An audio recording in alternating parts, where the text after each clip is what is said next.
மீண்டும் வேண்டும். சாளரமும் கதவும் இல்லை, சாய்ந்து தூங்க கட்டில் இல்லை.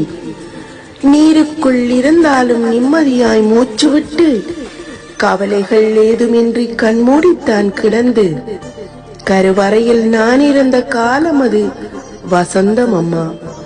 இத்தரையில் நான் வரவும் நித்திரையை நீ துறந்து பத்திரமாய் என்னை வளர்த்து பாரினிலே வாழ வைத்தாய். பொய்யான இவ்வுலகில் மெய் நொந்து வாடுகின்றேன்.